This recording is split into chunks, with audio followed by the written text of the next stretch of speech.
Land of color and contrast, multicolored houses, green fields of sugarcane, red and blue skirts of swirling folk dancers, white-clad mariachi bands, terracotta earth, and the blue-green expanses of agave fields as far as the eye can see. I'm in Guadalajara, Mexico, discovering and eating my way through this historic and eclectic city, and sipping some elixir of the gods in Tequila, a town about an hour and a half away. Come with me with eyes and hearts open to discover the wonderful people, culture, and customs of Jalisco, Mexico. 100 Days Drinks, Dishes, and Destinations is brought to you by... With AMA Waterways, guests can climb, pedal, and journey beyond the beaten path while cruising on storied rivers across Europe.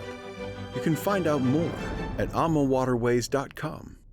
When I picture my dad, Josh, I remember his hands. Strong, they were worn, stained. That was years of hard work as a lumberjack. His commitment, work ethic, values, that's what really inspired me to create Josh Cellars.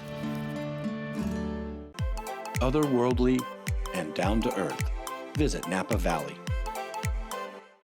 Come with me to stamp your passport to delicious. I'm drinks and culinary expert Leslie Sbrocco. And I'm traveling, tasting, sipping, and savoring the world to share my bucket list of palate-pleasing experiences on 100 Days, Drinks, Dishes, and Destinations. Perched 5,000 feet above the Pacific Ocean in the state of Jalisco lies its capital and Mexico's second-largest city, Guadalajara. It's a sprawling metropolis spread over more than 72 square miles, a far cry from its humble origins. Guadalajara was founded by the Spanish in 1531, but was relocated multiple times until a woman, Beatriz Hernandez, refused to move again. She stood her ground, requesting support from Mexico City forces. She said, "No more, we are not moving anymore. We already moved 4 times. We're founding the city here." So they got the reinforcements and they fought for 6 years. And on February 14th, 1542, the city was founded. And the sculpture has the names of the original conquistadors carved. Guadalajara is named after a city in Spain and means Valley of Stones. It's a city reflecting its notable past, with Guadalajara Cathedral standing at its center. But it's not the only church of interest. There are many sites, along with the Hospicio Cabañas, Plaza de Armas, Teatro de Gollado, and the Palacio de Gobierno, the government palace. There's so much to see. And I can tell you it's a bustling place that reflects the diversity of Mexico. Roaming the streets, you'll find colorful houses, hidden courtyards, art, graffiti, music. After all, Guadalajara is considered the home of mariachi, and streets teeming with people, and food is everywhere. From the markets, honey. This is light and delicate. Agave honey. Now that tastes like molasses. But it's not as sweet as molasses and not as thick. Baked squashes. Baked and caramelized. Yeah, and caramelized, yes. And the bees love them too. Oh, yes. This is squash, like a pumpkin squash. A local squash known as camote. And fruit. Noni. Ooh, it smells like stinky cheese and dirty feet. Gracias. And namche.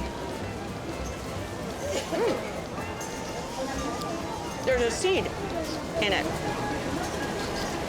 Don't like this either. To tacos.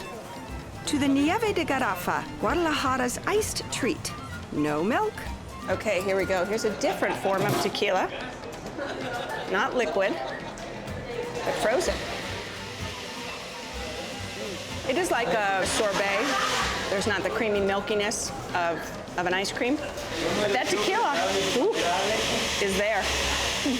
And the famed Guadalajaran specialty called torta ahogada, so named because the pork sandwich is drowned in sauce.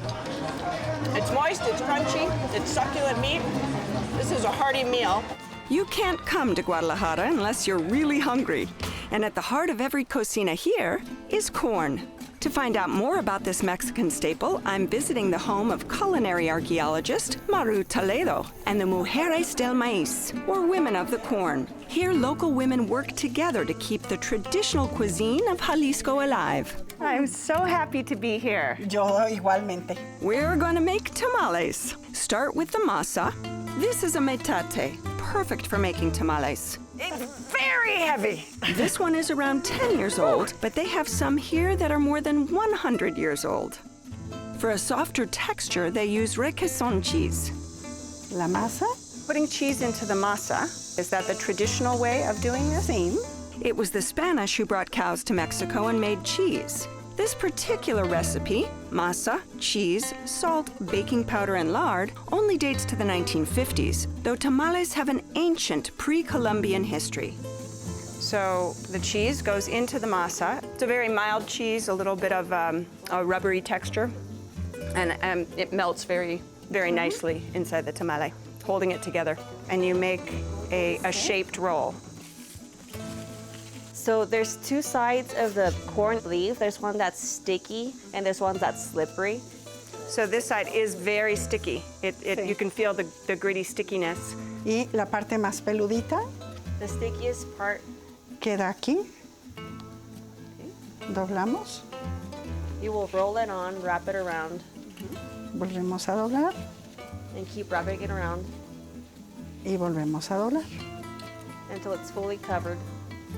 And then you slide it And through. you slide down and make a knot. Y aquí, Ah, see. I've never made tamales. I've enjoyed many tamales. So I'm giving myself the best opportunity and looking for the longest to give me the optimal chance to make this look good. You have to really give yourself some room, but not too much room. Okay. The leaves are important because they don't just hold it in shape to cook it, but they do impart flavor. And you wrap, and it does wrap. Ah, there we go. I got that piece in there. All right. Muy bien. Oh, all right. There we go. A little pocket of love. ¿qué tal? See? Muy bien. Then into cavernous clay pots for about 45 minutes. All of the cooking is done over open fires, and they waste nothing, burning wood and dried corn cobs. So it's gonna be a taco, like a sunny side taco. So she's flattening it out to the right texture and thickness. How many tortillas have you made in your life? ¿Cuántas tortillas has hecho en tu vida?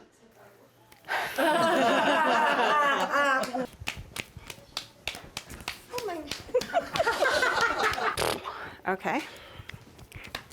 I am hell-bent on doing this. Ahí va, ahí va. Okay. No, but then I get a rip. Ahí va. Then I get a rip in it. Okay, I give up. Okay. No la vamos a voltear para que se levante. Como ya está cocida, la vamos a raspar. Oh, it smells so good.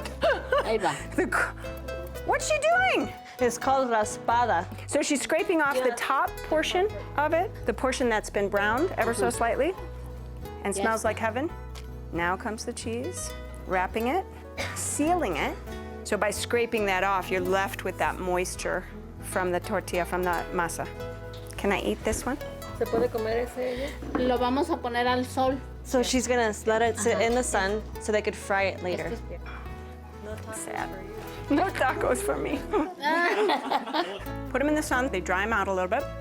Bring them back so that we can cook them again. Along with the beans, chile verde, taquitos, and our tamales. Okay, look at this, our handiwork. And yes, it was well worth the wait. Now back to Guadalajara to continue my culinary marathon. And next, I could say that I'm visiting a modern restaurant, and it is. But even here, Chef Alfonso Cadena's contemporary cooking is reflective of tradition. His restaurant, Hueso, is a favorite of mine. Hueso means bones in Spanish, and they're everywhere. Well, The smell in here is magnificent. so what is this? It's a mole because mole means it's a mix. A fusion between Oaxaca, just with a small hug from France. There's no hint of sweetness, no hint of it. This is And mean and dark Yes. and Represents a lot of myself. So dark and powerful. dark and powerful, just like Darth Vader. This is beet and potato puree. So you're playing on the layers of color and Exactly. layers of flavor. Uh-huh. What a companion to the mole. Yes.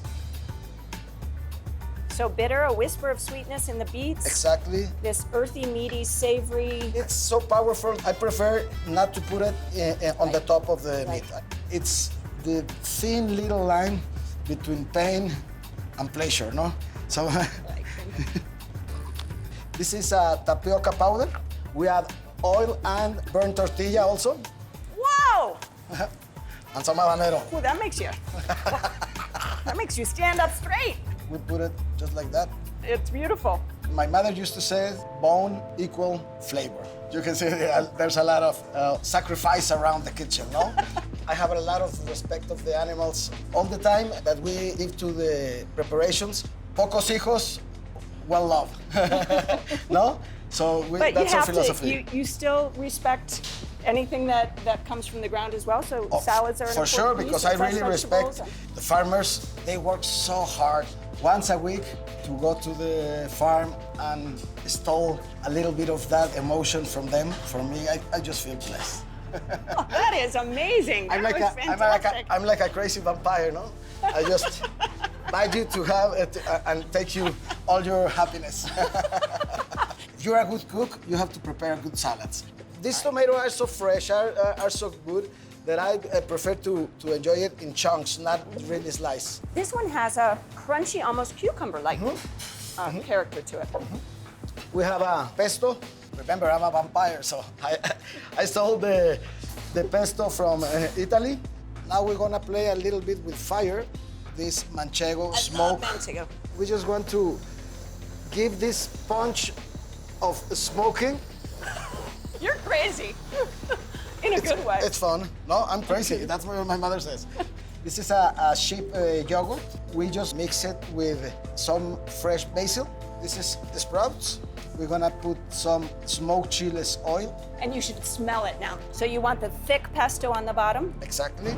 Or smoke. More of the smoked chili oil. You've got the colors. You've got the different textures. We're gonna add. On top of it. We're not finished. We're not done yet. There's more. Yes. Tomato. So back to the tomatoes. This is really building a dish, isn't it? This is really layering it. And Yes. every time you take a bite, it's a new surprise. A little bit more of the sprouts. That is a gorgeous dish. It was really fun to fix it with your company. Because we are at Guadalajara, we That's have right. to have We have to have tequila. And a nuestro little caballito blanco. de tequila. Blanco, tequila blanco. Okay. I think the smoked manchego and the fired Yeah. by hand manchego adds that incredible depth and base. All right, I'm ready to taste the lamb now. Okay. So a little bit of the mole in that moist meat, a little bit of the bitterness from the bok choy. So this is sort of like a piece of music, right? I like to let the lamb a little bit raw. But it's damn good. It's damn good.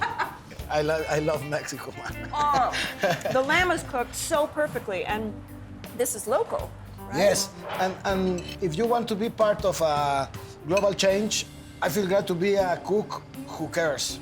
There is this sense of place and this sense of passion in every bite, and now that I meet you, I see where it comes from. It was really fun, and I hope lots of people come to Hueso and enjoy it and feel the same thing that you And feel this. Well, if they come to Hueso, what they need to do is taste a little bit of this and sip a little bit of this. Ah, All that's right, a new ready? one, eh? It works. I'm gonna go with the devil on that one. It's tough to follow an experience like this, but Guadalajara is up to the challenge. And my friend Pepe Hermosillo has been eating and drinking here his whole life. So this is a hibiscus cocktail with the tequila cristal, and then with hibiscus, like they do a tea out of it, an agave syrup, and then you have some crystal salt up here with spices. Dried hibiscus flower. Dried hibiscus. I was expecting this really overpowering hibiscus note, and it's not that way at all. It's really it's very elegant. You'll see a lot of the cocktails that we'll be going through will be definitely not with the sweetness that you would be accustomed in other parts of the world. So this is the best bean dish that I've ever tasted. So you're saying, as a Mexican, who's eaten how many countless amounts of beans in his life? A lot. These are the best you've ever had? Yes. That's a big statement. You have a reduction of the pork belly and then a number of spices, and you stir it up, the pork belly and all the spices, get them well in there, then do these beautiful tacos with the tortillas. You have to get a little piece of that pork belly in there. Best refried beans in the world. Tell me.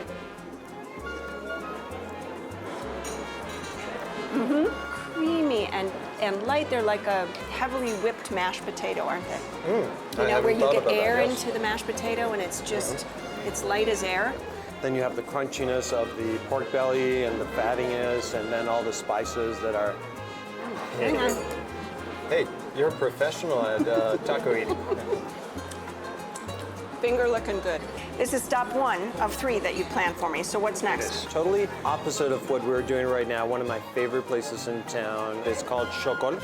And actually, she's the chef. Really?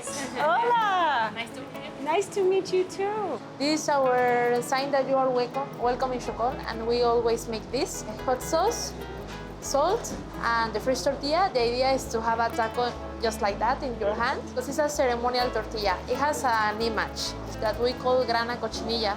So you want to take a little salt first? Yeah, I did already. Oh, you did? Sorry. And then you want to roll it. So Roll it. So we're getting more into the real flavors of Mexico. I probably took too much. It is going to be a little fire on the palate, but it's even before the Spanish. So pre-Hispanic, these guys have been really creative with what they have from the past. This is horchata, one of the most famous waters in Mexico, but this one we make with corn. We add cinnamon, milk, so I hope you like it. Could I steal some of the corn that you have when you get a chance? Sort of has the texture of an almond milk, but the cinnamon spice is really strong in this, which is what I like. Here you have. This is red one, yellow, and blue. This corn is used in all of your recipes or many of your recipes? Most of all. They're tiny, or they're small. Yeah, very small. They're in danger of being forgotten. So you grow it? Yeah. The partner chef, Oscar, is over here. Hola. Tamal with hen and has a mole with a chilhuacle. And the flour is chipilín. So Xocol, what does that mean? It's in Nahuatl. It's a native language. It's all the different colors. I mean, red, yeah. Corn. Ah, okay. So Xocol refers to all of these corns. Yes. That's good. You've got distinct flavors going from the smoky to the really kind of chunky masa that you're getting. This rustic kind of richness and authenticity just is palpable. And we're going somewhere else too, right? We are. We have one more surprise for you. We're at Oliveria. It started the movement of what is mixology, making cocktails, doing innovation. Just as in food, it's been happening very recently. And you walk in here and it feels like a pub. It feels like somebody's living room. So we're here with Ale. This one is Ramito de Violetas with tequila cristal and a liquor made here in Jalisco. It's from violets. They can only be picked up once in a year, so it's a special liquor. And lemon syrup and a little bit of tonic water. This one is a little bit easier to drink. It's a tequila tonic. Salud. Salud. Thank you. It's sort of like a nighttime elixir. You know, you could find yourself going to sleep very easily after a few sips or a few of them. Thank you, Pepe, for showing me your Guadalajara. Yes. I mean, these are places that mean something to you. I can't wait to come see you. I can't wait for you to come to Tequila. Ah, the divine spirit is calling me, and the town of Tequila is not far away, so we're on our way. It's early, and we make an unplanned stop en route after seeing cows on the roadside. Hola, buenos días. Buenos días, Ulises. Yo quiero un pajarete. Sí, mucho gusto. Our driver explained that they were for a local libation, pajarete. I just had to try one. Okay, the chocolate's going in. A little bit of coffee in the morning, and then a little sugar, a lot of sugar. Tequila, a lot of tequila. Oh, you light it on fire. This is fabulous. The alcohol's burning off a little bit. You're getting kind of a toasty, burnt chocolate aroma off it.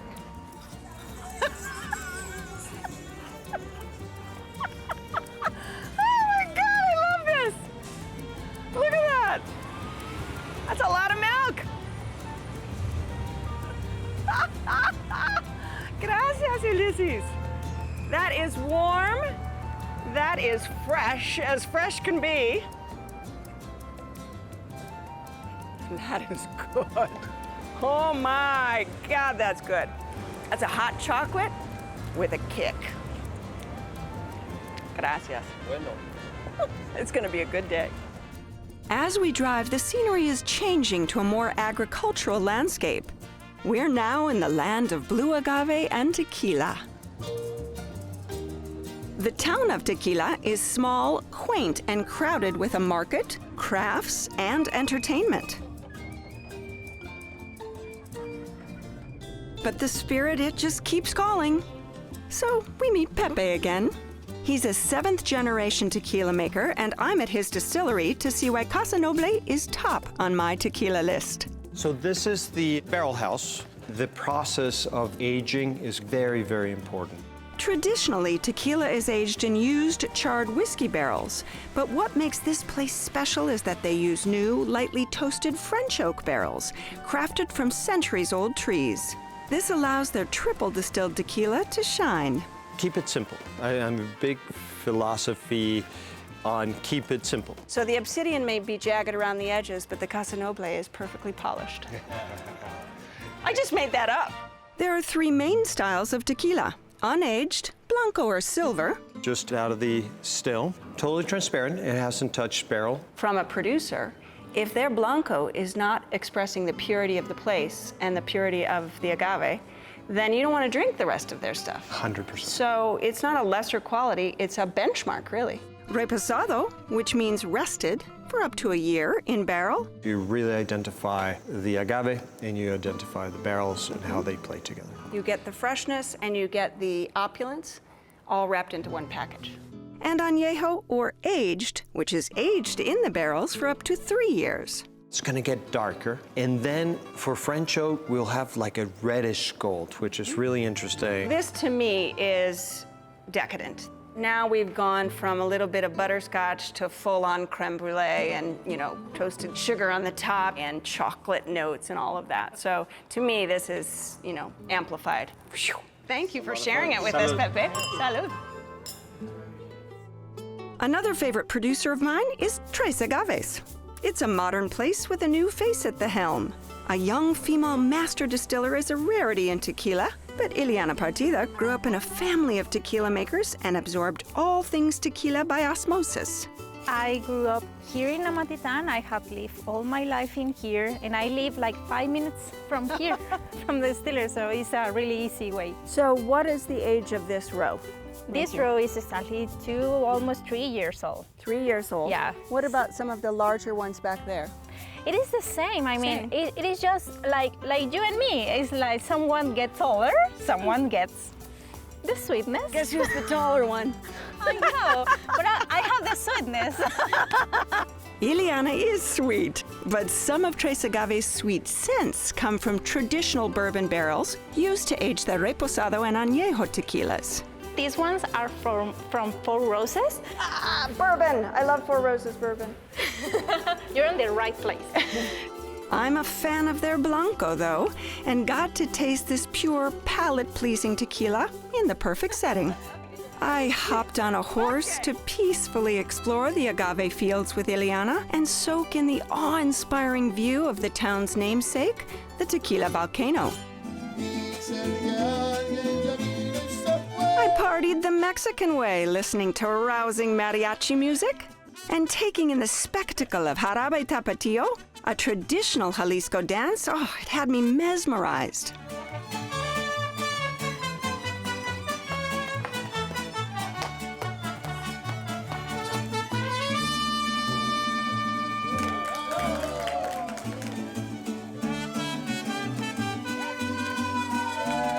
But the special Charo, he had me on my feet. This is how you experience tequila. Guadalajara and tequila continue to amaze me. On my many journeys here, I've met and made friends with people who are so proud to be from this area, and rightly so. I share their pride in every place I visit, every bite I take, and every sip I savor. Guadalajara's food scene is ever-changing and electric, and here in Tequila, traditions are strong, just like the spirit. It's literally a spirit that you drink and a spirit that you feel. Salud. 100 Days Drinks, Dishes, and Destinations is brought to you by... With AMA Waterways, guests can climb, pedal, and journey beyond the beaten path while cruising on storied rivers across Europe. You can find out more at amawaterways.com. When I picture my dad, Josh, I remember his hands. Strong, they were worn, stained. That was years of hard working as a lumberjack. His commitment, work ethic, values, that's what really inspired me to create Josh Cellars. Otherworldly and down to earth. Visit Napa Valley. For more information on all episodes, along with our expanded digital series, including behind-the-scenes footage and stories, and links to follow me on Facebook and Instagram, go to 100daysdrinksdishesdestinations.com. I'm making sounds when I eat it. It's like a squeegee. I love Four Roses. Bourbon. Are you my camera, Peter? 9-year-old tequila.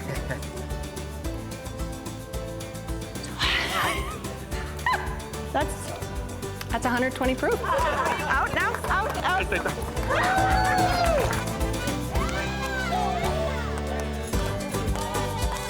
All right, the world's best beans. I've just had them. Show over.